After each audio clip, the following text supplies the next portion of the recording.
My main point here was to follow up on Mr. Patterson, not the personnel stuff, which I'm not interested at all as far as Cryan, what he was doing.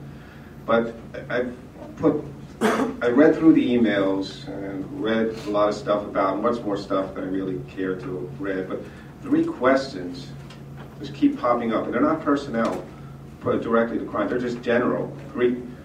Well, actually there were 4 questions, but you know, who the one in the relationship was who wore the nipple clamps. That was it. But if you don't have a comment on that, that's fine.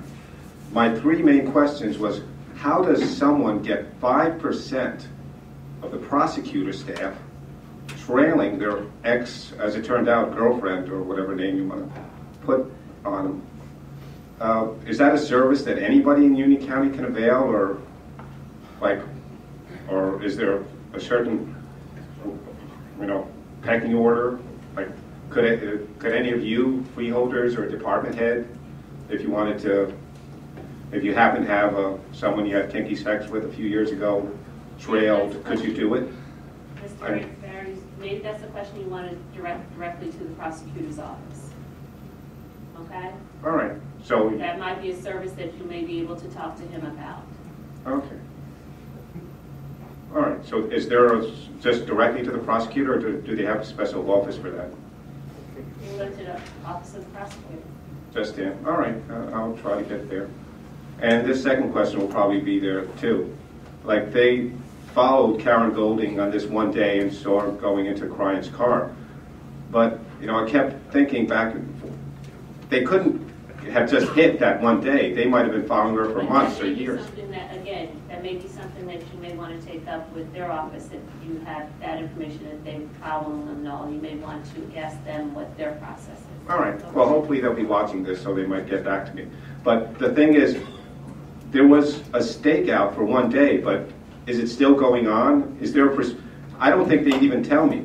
Like, if they were following someone, have they been following Karen Golding for years now? And is that a proper use of prosecutor money? I mean, to put 20 people in this situation? Basically, is there anybody to overview the prosecutor and what they're doing, or are they on their own? If they want to put 20 agents on this case, can they do it on any case? Or do you have oversight of them in any way?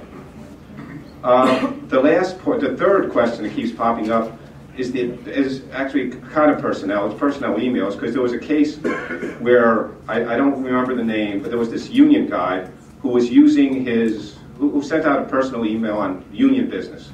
And he got disciplined for 5 days. He fought it, tens of thousands, legal fees. I don't know how it worked out. But according to the press, if you want to call it Post Press, it was a workday exchange. The emails were written when the Paul presumably would have been at one of his government jobs. Is there anything in the handbook touching on this? I mean, wouldn't he, because I don't know the details of the other place, but the guy obviously did something that wasn't related to his work, but it was union business. It wasn't this, and it wasn't this public at the time. What's the timeline? I mean, I know you can't do it, but theoretically, if someone does this, it's obvious. When will we find out if there was anything, if this person was disciplined? I mean, we found out about the union guy, so I would think we could there. And on a completely different matter, a Birdsall Services Group is, I guess, out of business. I don't know. But I bring to your attention something. Apparently, they got their employees together to give money, and they skirted some rules and campaign contributions. But I think I brought this up last year. Dakota's Fitzpatrick did the same thing for 09, 10, and 11. Or pretty much the same thing. And I think you might want to look into those people as well. And that's it. My light's off. Thank you. County Counsel? Well, Madam Chair, in addition, obviously, to referring him to the prosecutor's office, obviously, in the course of an investigation, whatever that may be, in terms of a criminal investigation by the prosecutor's discretion in terms of what resources he is going to allocate to conducting that investigation.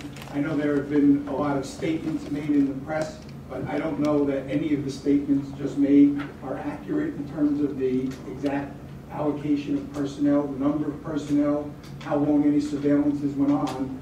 But again, your referral is probably the best information, that you should contact the prosecutor's office. Thank you.